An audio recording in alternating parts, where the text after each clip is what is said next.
Exatamente. E continua inclusive o ministro Lewandowski é mestre nisso, como demonstrou naquele caso do impeachment, né?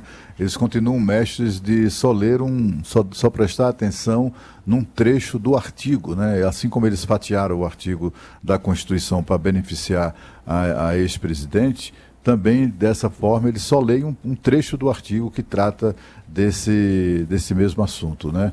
Eu acho que essa comparação que você fez, Paulo, faz todo sentido, né? Porque o que é incrível é que parece que os ministros falam e estão levando ali ao julgamento, cada um leva a sua contribuição, né? Ou se espera que cada um deles leva a sua contribuição à compreensão do problema, do processo, né? Do que está sendo discutido, etc.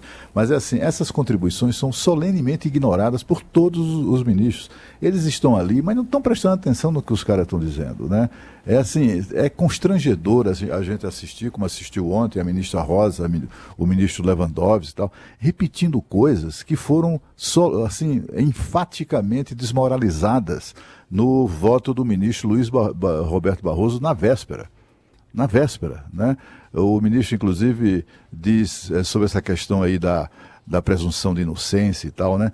Que eles citam tanto, né? Ele diz o seguinte, que o que se exige é ordem escrita e fundamentada da autoridade competente, né? Conforme o artigo 5º, enfim, os incisos e tal da Constituição.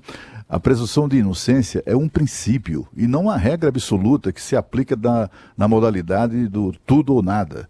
Por ser um princípio, precisa ser ponderada com outros princípios e valores constitucionais. Ponderar é atribuir pesos a diferentes normas, ensinou o Barroso. O Barroso também, citando levantamentos do Departamento Penitenciário Nacional, o DEPEN, portanto, números oficiais, né? Demonstrando, inclusive, que o alegado risco de injustiça, porque o cara está preso, coitadinho, e tem uma chance de demonstrar sua inocência, estatisticamente isso é absolutamente improvável. Em 25 mil casos, em 25 mil recursos extraordinários apresentados ao longo dos anos, agora dos últimos anos, apenas 0,03% resultaram em reversão da pena da condenação à pena de prisão. Quer dizer, são ministros que ficam elegendo falácias, né? Ou embarcando nas falácias dos seus amigos advogados, aliás, milionários, para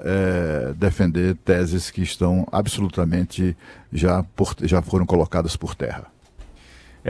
Tem uma questão também, né, Cláudio, que é a distância, né, da suspensão da sessão de ontem para a retomada dos trabalhos. A semana que vem não haverá sessão no Supremo Tribunal Federal. Hoje, sexta-feira, pasmem, não tem expediente na Suprema Corte, como acontece toda sexta-feira. A gente muito fala do parlamento aqui, né, que trabalha de terça a quinta, mas é preciso ressaltar aqui que o Supremo Tribunal Federal também vai deixar esse assunto aí para só daqui 2 semanas. Eles voltam a discutir o tema apenas no dia 6 de novembro. Isso para mim é tão grave quanto, é mais grave do que qualquer um dos posicionamentos, porque eu entendo, apesar de pensar conforme o entendimento vigente do Supremo, de que é possível sim execução provisória da pena depois da segunda instância, eu entendo quem sustenta o argumento contrário, né? Acho que há motivos aí plausíveis para você sustentar. Agora, essa demora toda para uma resposta, né?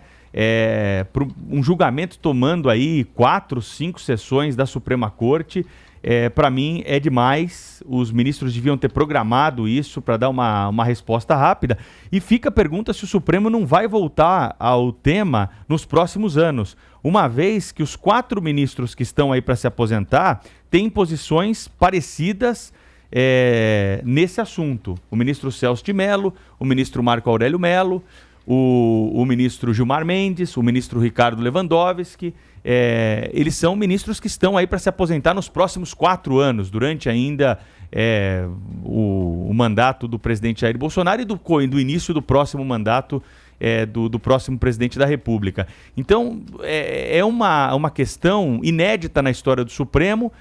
Se voltar, se debruçar sobre um caso sem mudança legislativa. O Supremo normalmente é provocado quando há uma mudança legislativa e não houve mudança legislativa, e nós estamos aí com essa pausa, né, de 2 semanas. Semana que vem é dia do funcionário público, mas não é motivo para o Supremo parar a semana inteira. Agora, tudo Pedro, indica... você está considerando aí um segundo mandato do presidente?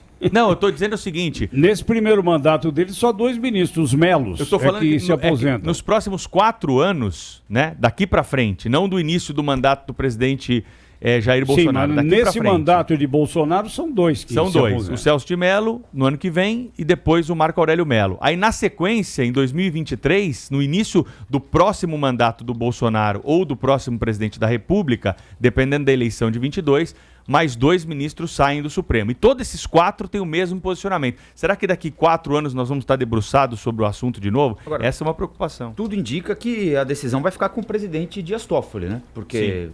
O voto da ministra Rosa Certamente, Weber Rafael. foi aquele esperado, né? Ela já tinha anunciado que votaria sim lá naquele episódio do habeas corpus por ex-presidente Lula, quando ela negou o habeas corpus, mas disse que no mérito pensava de outra forma. Ela só não iria conceder o habeas corpus naquele momento, levando em consideração o argumento da segunda instância, porque o plenário tinha tomado uma decisão diferente. Aliás, muito coerente o voto da ministra Rosa Weber com aquilo que ela pensa. Ela foi íntegra, né? A gente pode discordar, concordar com as teses que ela defendeu, agora ela foi íntegra, correta com aquilo que ela própria defendeu naquele episódio e voltou a apresentar ontem. Me surpreendeu o voto do ministro Luiz Fux. Ele tem um ponto ali quando ele diz que é quase que incompreensível o Supremo Tribunal Federal voltar a um assunto tão importante tão pouco tempo depois de ter tomado uma decisão, né?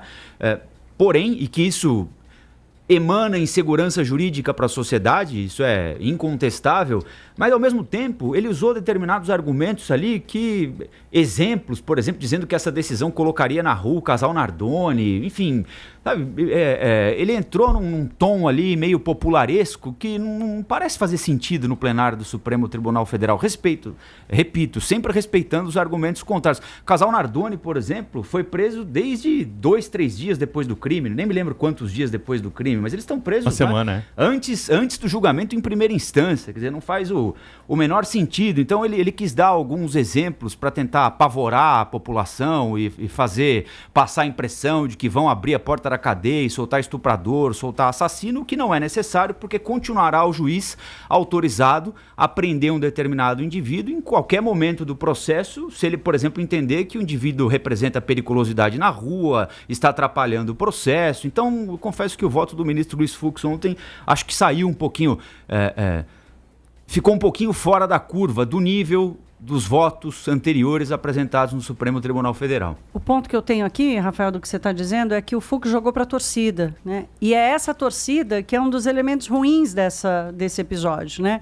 A coisa de você ser contra, se você é a favor do bem, a favor do mal, a favor do mocinho, a favor do bandido, essa torcida já fez uma contaminação ali relevante e que é muito indesejada nas análises do Supremo Tribunal Federal. Com relação à insegurança jurídica, é interessante porque ontem eu perguntei bastante para o setor privado, empresarial e de investimentos também, se isso poderia afetar, se essa decisão do STF poderia afetar algum plano de investimento na economia e tal. E eu cheguei a ouvir coisas assim, olha, o Brasil sempre foi uma bagunça no sistema penal, vai continuar sendo, a impunidade vai continuar valendo, a Lava Jato já impôs uma cultura de compliance, ou seja, de cumprimento de algumas regras, colocou ali algumas trancas em portas que viviam abertas ali entre o setor público e o setor privado. Sempre haverá outras brechas que podem permitir